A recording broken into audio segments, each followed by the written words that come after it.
During during last lecture, we discussed about the macro mechanical behavior of the lamina.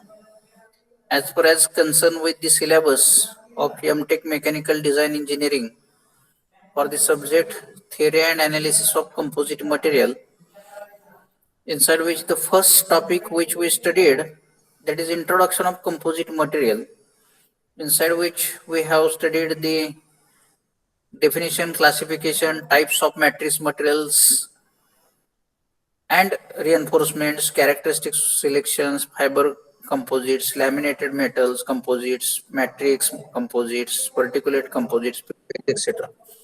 So that part we have studied earlier, introduction of composite material.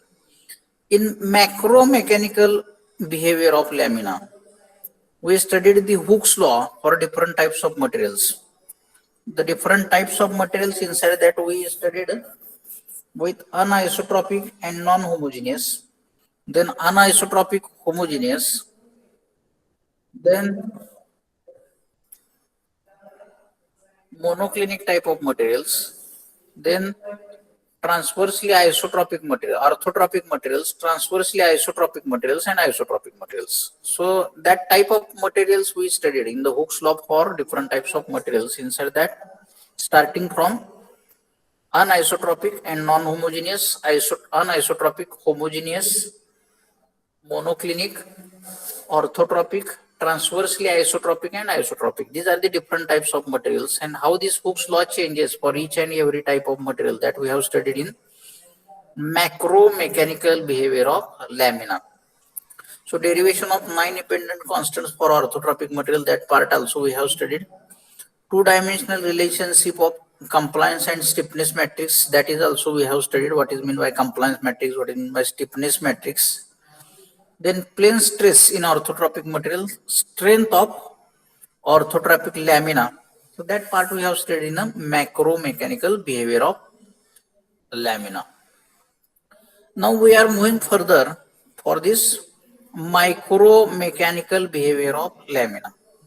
So we will study in that particular topic introduction, mechanics of material approach to stiffness, elasticity approach to stiffness, evaluation of 4 elastic moduli, rule of mixture, then numerical problems based on that part, biaxial strength theories, maximum stress theory, maximum strength theory, psi-Hill theory, psi-Wood tensor theory, and numerical problems. That part we have to study in this micro mechanical behavior of the lamina. Is it okay?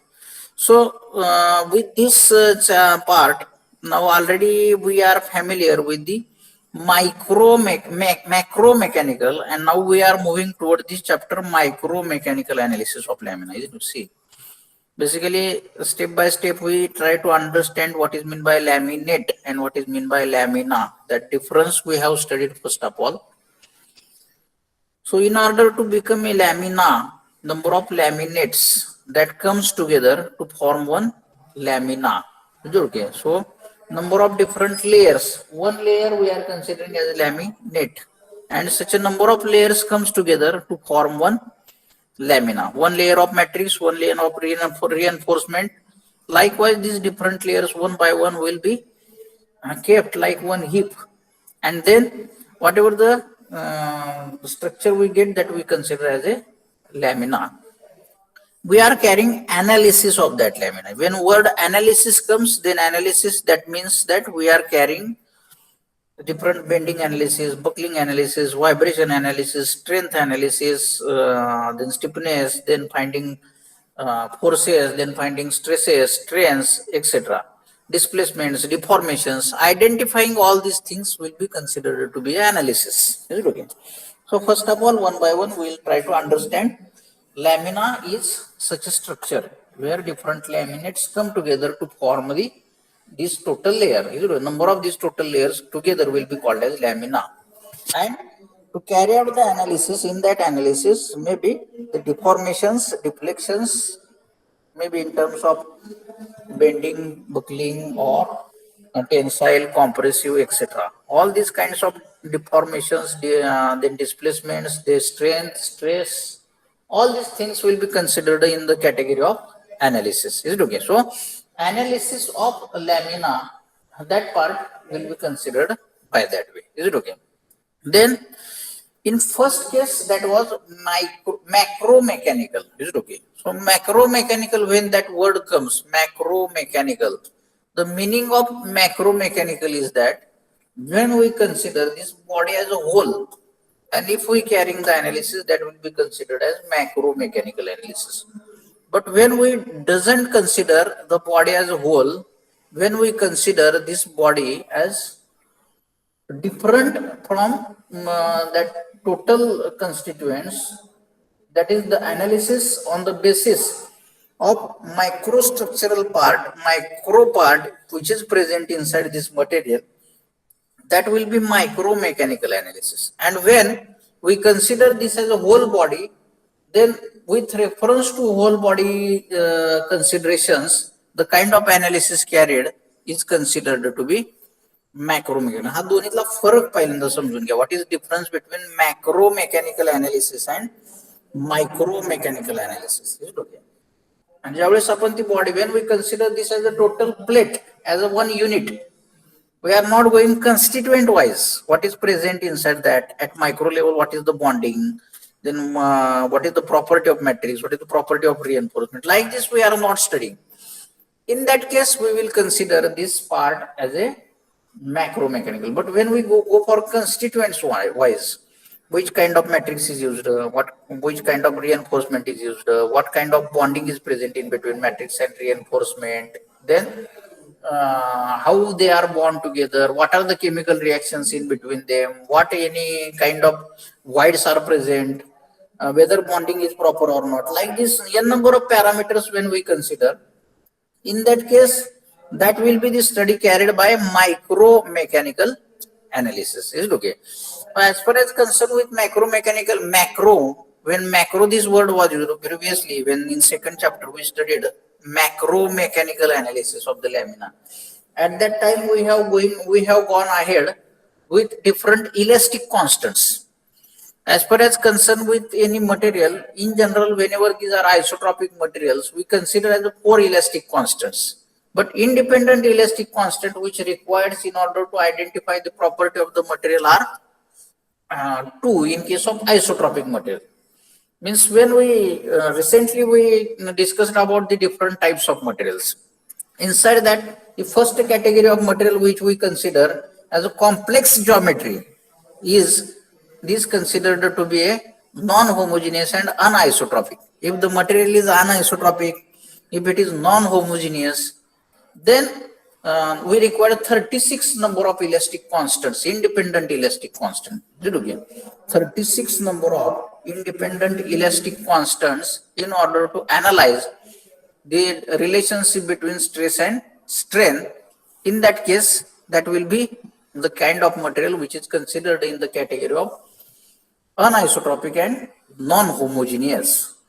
The second category of the material in which there is not the concept of anisotropic, there is concept of isotropic. Non-homogeneous. There is concept of isotropic. Anisotropic च्या ऐवजी आपण समजा तिथं non first category we considered to be non-isotropic and anisotropic and non-homogeneous. But in second category of the material, what we are considering, we are removing the word non-homogeneous to the homogeneous. In that case, this category of the material will be anisotropic but homogeneous type of material. Is it okay? Anisotropic and homogeneous type of material. In that case, this 36 independent elastic constant will get reduced to the 21 number of elastic constants. Is it okay? Try to understand what is the difference between that. Is it okay? How you can differentiate these two cases. In first case, what we have given the name, how we have identified the type of material, we have identified the type of material as anisotropy as well as non-homogeneous, and in that case, to analyze, to identify the properties, we required 36 independent elastic constants. But if that category is changed to the anisotropy is as it is, but non-homogeneity is transferred to the homogeneity. Is it okay? We know that whenever the properties of the material for each and every points are same, then that is homogeneity. And if it is same in all directions, then it is isotropic. So that is the difference between these two. But whenever we carry out this kind of analysis, then in macro mechanical analysis, that much amount of these elastic constants that we are required. Is it okay? Now, as far as concern with this anisotropy, in anisotropy, what we say that in all directions the properties will be different. For x direction, for y direction, and for z direction, in all three directions properties are different. In that case, we will consider this as a anisotropic. But if suppose in one direction properties are constant, but for two directions these are not, these are different. In that case, the category will be get changed to the monoclinic type of material. Is it okay? Monoclinic.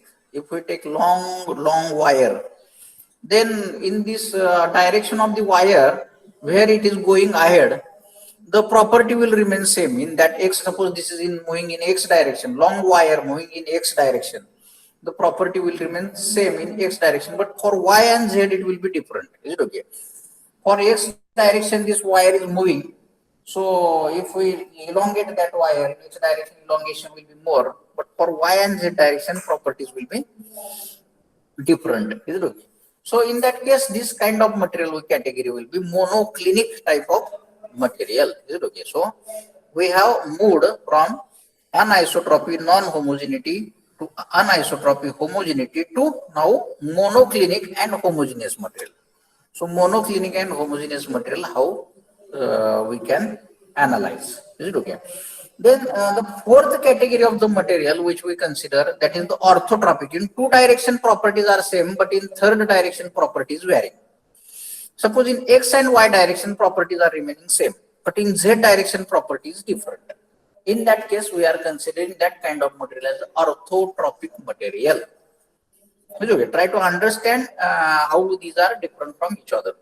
Means in x and y direction property remains same, but in z direction property is different. In that case, the relationship of that analysis of that kind of material will be carried with the help of orthotropic material properties. Then how many number of elastic constants are required?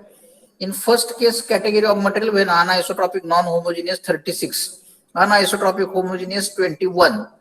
Then for monoclinic material, that number of property changed to 13. Whenever the material is monoclinic type of material, the number of independent constants required are 13. But when monoclinic category is changed to the one more type of category, that is orthotropic category, where now properties are same in two direction, but third direction it is different. Then that orthotropic material is now changed to the one more type of category of the material, and that is considered to be orthotropic, which requires 9 independent elastic constants. From 36 to 21, 21 to 13, 13 to now 9 we have came. Whenever material is orthotropic and non-orthotropic and homogeneous, whenever the material is orthotropic and homogeneous, 9 independent elastic constants are required. And then if we come again to the transversely isotropic material, is it okay?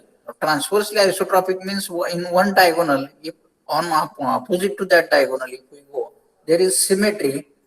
For symmetric direction, the properties will be same. In that case, that is transversely isotropic, means in perpendicular direction, the properties are remaining same. So transversely isotropic, where number of elastic constants, independent elastic constants required are 5. And finally, isotropic material, isotropic and homogeneous. For isotropic and homogeneous materials, the number of independent elastic constants required are only 2. Okay. So how this journey we have started? We have started that journey with anisotropic and non-homogeneous material, and where we stopped? We stopped to the isotropic and homogeneous material. And within that journey, how many number of elastic constant, independent elastic constants are required for the analysis? That is now decided. Is it okay? So 36, 21, 13, 9, 5 and 2. So these kind of materials are different type of materials, and each and every category of material is identified with this type of material. Then if we correlate the stress strain equation, is it okay? In general, stress is directly proportional to strain, and that constant of proportionality is considered to be the Young's modulus. Is it okay? So sigma is equal to capital E into small epsilon. Is it okay? Sigma is equal to capital E into small epsilon. So stress is directly proportional to strain, but that proportionality constant is changed to the Young's modulus E. However, in case of these materials, when anisotropy increases, in that case, in order to identify these material properties, stress in x direction, stress in y direction, stress in z direction, shear stress between direction 1 to x and y, shear stress in direction y to z, shear stress in between z to x, like this. So six number of stresses and six number of strains that are correlated with each other with the help of one matrix, and that particular matrix which is making the relationship between that stress and strain is considered to be a either compliance matrix or stiffness matrix, based on which kind of equation, that is the relationship between stress to strain is there, or relationship between strain to stress is there. Based on that, we are considering that as a stiffness matrix or compliance matrix. If stress is equal to certain matrix into strain is there, then that certain matrix is considered to be a stiffness matrix.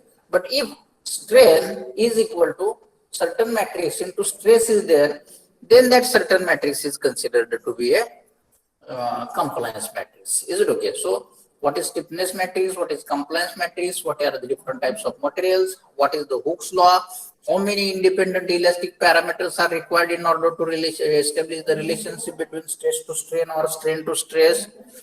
So that concept is now considered as a macro mechanical analysis. This is considered to be a macro mechanical analysis. यालाच आपण नाव दिलेलं आहे macro mechanical analysis of lamina.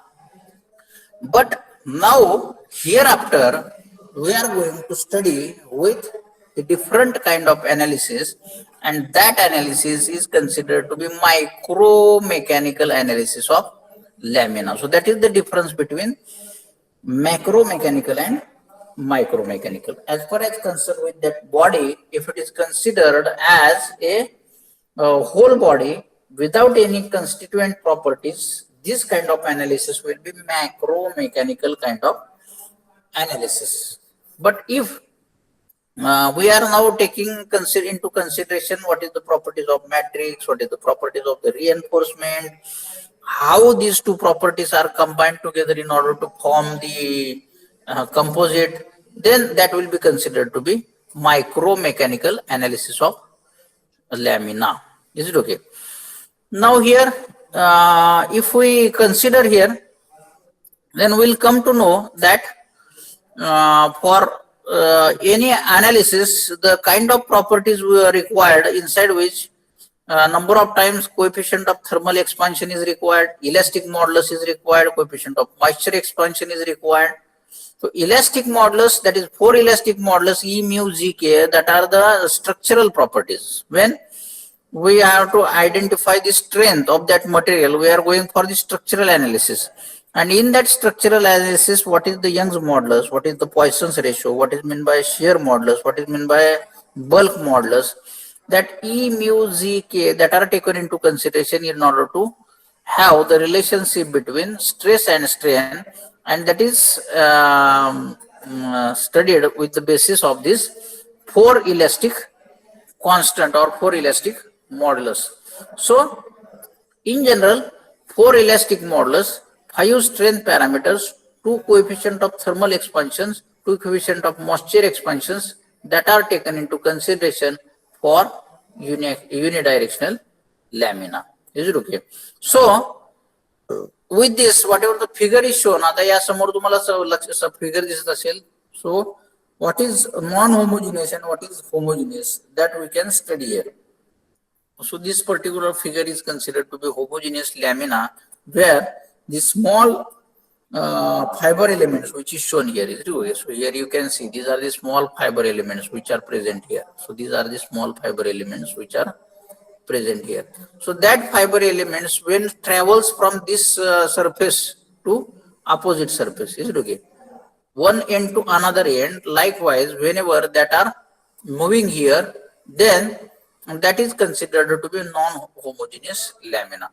But as far as concerned with this homogeneous lamina, here you can consider this as a homogeneous lamina, then there is no any such a heterogeneous property which is separately considered as in this first figure. Is it okay?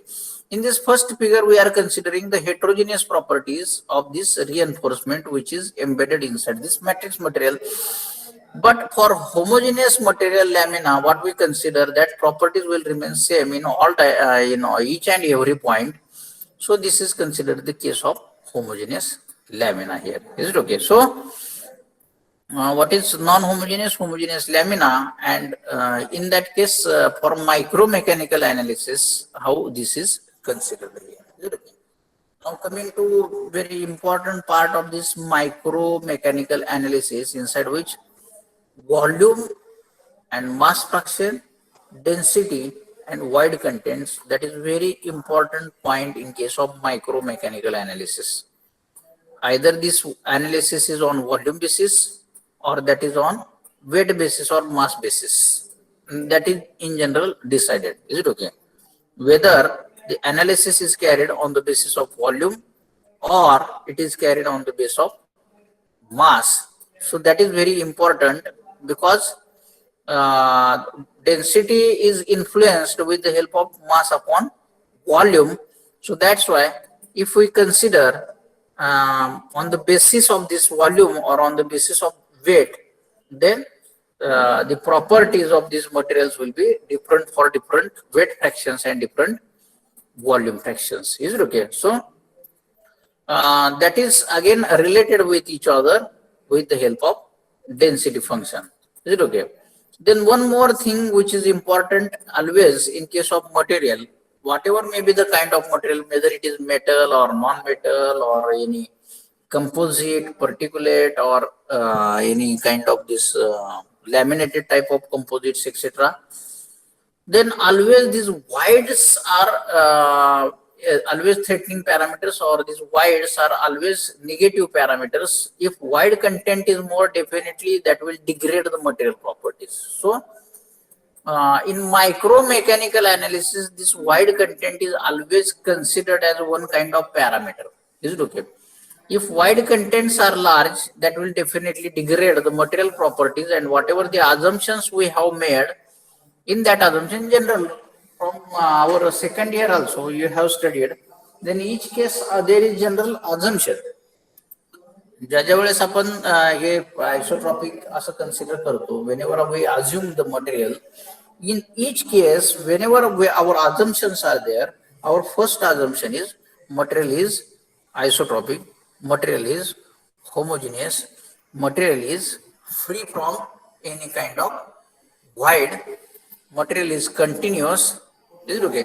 These are some of the what we can say the assumptions which we carry out. Is it okay? So void content by that way is very important, because ideally in any material when we go for analysis by theoretical analysis of the material, at that time we consider, we imagine, we assume that this material is free from void. There is no any kind of voids present inside the material, but in actual practice it doesn't happen. If we go out for the experimentation, definitely we will get some of the voids present inside this material.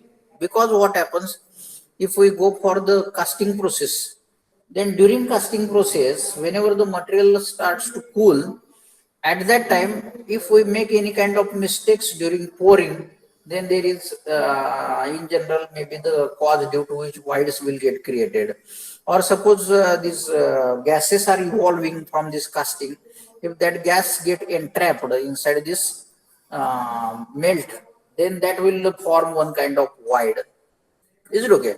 So, wide content, that is practically in general possible, practically not only possible but happens number of times in that voids are present. And that void contents, if we take into consideration, then the properties identified by considering void, that is different, and the properties considered without void, that are the theoretical type of properties. Is it okay? So practically and theoretically, the void content, that concept is very important.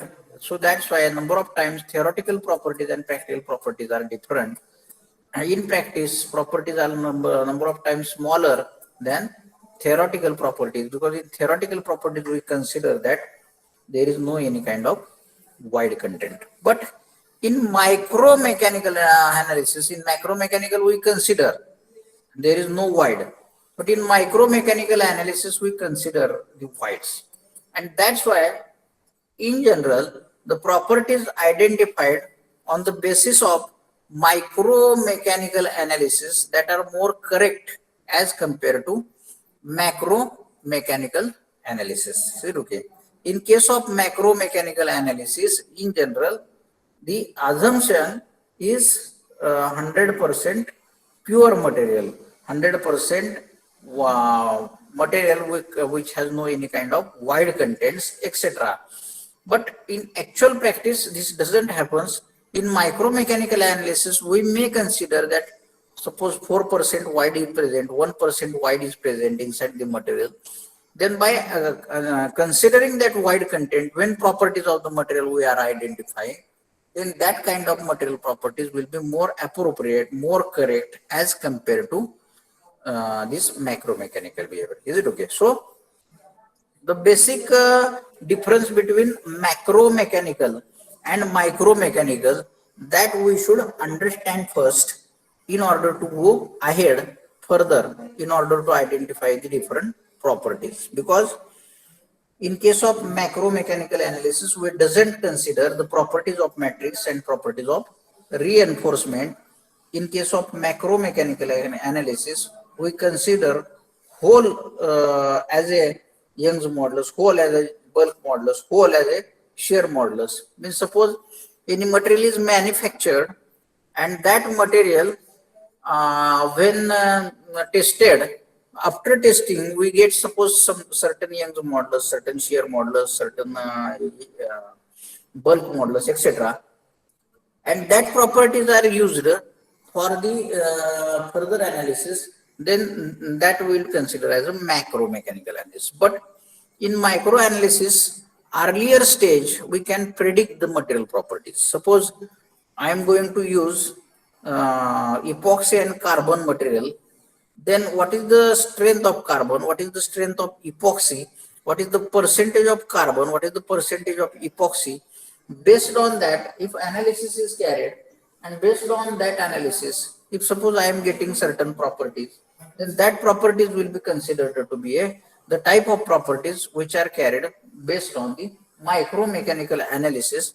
And with the help of microanalysis, whatever the properties we get for different materials, that properties will be considered to be a appropriate properties of that particular material, which have came from the constituents. Is it okay? Maybe carbon fiber, glass fiber, etc. has been used as a reinforcement. Aramid fiber, suppose there are, these are used as a reinforcement. If suppose epoxy is used, polyvinyl chloride is used, or HDP is used as a matrix, then properties of the matrix and properties of the reinforcement, if we take into consideration in order to identify the property of the composite material, then in that case, whatever the properties we get, that properties will be based on the micromechanical analysis of composite material. Is it okay? So that we should understand first how macromechanical is different from micromechanical properties. Is it okay? Now, if that concept is clear to you, what is micro and what is macro mechanical, then we will go further for the volume fraction. Is it okay? So, for considering the volume fraction, let us assume there are certain notations. That notation, first of all, you understand. Is it okay? So the first notation, if you consider here, small v is shown. For this wall, small v as a suffix, small c is shown, small f is shown, small m is shown. Is it okay? This is c, f, and m. What that indicates? This small c shows composite, f shows fiber, m shows matrix. Is it okay? So volume of composite, that will be shown v suffix c. Volume of fiber, that will be represented by v suffix f. Then volume of matrix is considered as v suffix m. Is it okay? So at the bottom, c, f, and m, that means c represents the composite, f represents the fiber, and m represents the matrix. Is it okay? So that difference we should understand first. What is meaning of this c, what is meaning of that f, and what is meaning of that m. Is it okay? So small v is the representation of this volume. Is it okay? What will be the volume of composite material? Volume of composite material will be analyzed based on fiber and matrix properties. Is it okay? So first of all, understand this concept of what is meant by small v. Is it okay? Volume of composite, volume of matrix, volume of reinforcement. Is it okay? So if we understand that concept of small c means what, small f means what, and small m means what, then we can have the relationship between these three. Is it okay? Volume of composite material, volume of fiber material. Fiber is nothing but reinforcement. Fiber is nothing but reinforcement material. Is it okay? So now we are identifying the volume of this composite material. Below that, one more notation is used, and that second notation is rho suffix c, f, and m. Is it okay? So what is that? What is that? What can be the rho? Rho म्हणजे काय असेल? In general, what is the notation rho? Rho hey notation कशासाठी वापरतो आपण? Yes, so that is the density. Is it okay? So that is the density. So that means that density of the composite material, density of the fiber material, and density of the matrix material. So that we should understand. In the first this part, here we have considered to be volume of composite, fiber, and matrix, and here we have considered to be density of composite, fiber, and matrix. Is it okay? Now by if notations are clear to us, this small v and small rho, if these two notations are clear for us, then we will go ahead to define the fiber volume fraction Vf and matrix volume fraction Vm. Is it okay? So Vf, capital V, so small v suffix F is nothing but volume of fiber. Small v suffix M is nothing but volume of matrix. Small v suffix C is nothing but volume of composite. But the fiber volume fraction Vf is nothing but small Vf upon small Vc. So this small Vf is nothing, for small v suffix F is nothing but the volume of fiber to the volume of composite. If we take the ratio of volume of fiber to the volume of composite, then that is nothing but the volume fraction. Is it okay? So Vf, as notation F is used here, volume fraction of fiber.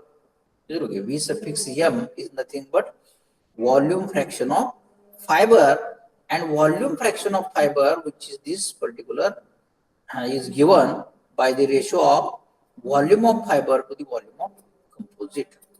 Is it okay? So this part you should first of all understand. Volume fraction means what and volume means what. Small v is the notation of volume and capital V is the notation of volume fraction. F represents fiber, M represents matrix, C represents composite. Is it okay? So capital VF is nothing but volume fraction of fiber. Small Vf is nothing but volume of fiber. Small Vc is nothing but volume of composite. Is it okay? So volume fraction of fiber is nothing but volume of fiber upon volume of composite. So that we should understand here. Is it okay? Now similar to that, this Vm, what is meant by this V suffix M? Capital V is nothing but volume fraction. Volume fraction of matrix. So volume fraction of matrix is given by volume of matrix to the volume of composite. So that understand the difference between volume and volume fraction. So capital V is the notation of volume fraction and small v is the notation used for volume. So volume fraction of matrix is nothing but volume of matrix to the volume of composite. Is it okay? Then definitely if we try to add this Vm plus Vm, then its addition will be equal to small Vm plus small Vm upon Vc, because denominator is same here. Denominator is Vc, small Vc is nothing but volume of composite. In numerators, Vf, small Vf is nothing but volume fraction of fiber, volume fraction of matrix. So in the numerator, volume fraction of fiber plus volume fraction of matrix, and in the denominator, volume fraction of composite. So small Vf plus small Vm is nothing but Vc only. And that's why whenever we add a volume fraction of fiber plus volume fraction of matrix, then that gives the equation as volume fraction of fiber plus volume fraction of matrix is equal to 1. Is it okay? Volume fraction of fiber plus volume fraction of matrix is equal to 1. So that we should clear that concept. Is it okay? Because volume of fiber plus volume of matrix is nothing but volume of composite. Any composite consists of fiber and matrix, and that's why if we consider the volume of fiber, if we consider the volume of matrix, then addition of these two volumes is nothing but volume of composite. So that is the micromechanical analysis for the volume part. Is it okay? As far as concerned with this volume part, this is considered to be a micromechanical analysis to identify the volume of the composite based on volume of fiber and volume of matrix. As far as concerned with this volume fraction of fiber and volume fraction of matrix is equal to 1 here. Is it okay? Then the second case is the mass fraction. Is it okay? If we go for the mass fraction, so let us consider the composite consisting of fiber and matrix and take the symbols. Now here what kind of symbols is used? So V when was used, that V was the representation of volume. Capital V was the representation of volume fraction. As far as concerned with this small w, now W is the notation used for this mass. Is it okay? Many times weight fraction is also considered. Mass fraction is many times considered as weight fraction, because mass and weight, we know the relationship W is equal to mg. If we multiply by g, acceleration gravity g, to this m, then we will get the weight. So mass and weight fraction both are considered to be same, because whenever fraction, this word is used because this g parameter which is present in the numerator as well as denominator. So mass fraction, which can be converted into the weight fraction also. Now let us once again see the notation. Small w suffix c is nothing but weight of composite. Small w suffix f is the weight of fiber, and small w suffix m is nothing but weight of matrix. So mass of composite mass of fiber, mass of matrix, that is influenced by these notations W suffix C M G, WC, WF and WM. Is it okay? When small w is used, that represents mass. Small w to the C, mass of composite. Small w to the F, mass of fiber. Small w to the M, mass of matrix. Is it okay? Then, as earlier in case of volume, we used capital V in order to represent the volume fraction. Here also we are using capital W as a weight fraction. Is it okay? So weight fraction WF and weight fraction WM. Now here if we see, the weight fraction is nothing but weight of fiber to the weight of composite, and weight fraction of matrix is weight fraction. Here also if we take the ratio, so Wm upon Wc. Is it okay? So this is the weight fraction. So now we are now familiar with this volume fraction and weight fraction in case of composite material. Is it okay? So for further study, we will go for the next lecture. So this micro mechanical analysis part will be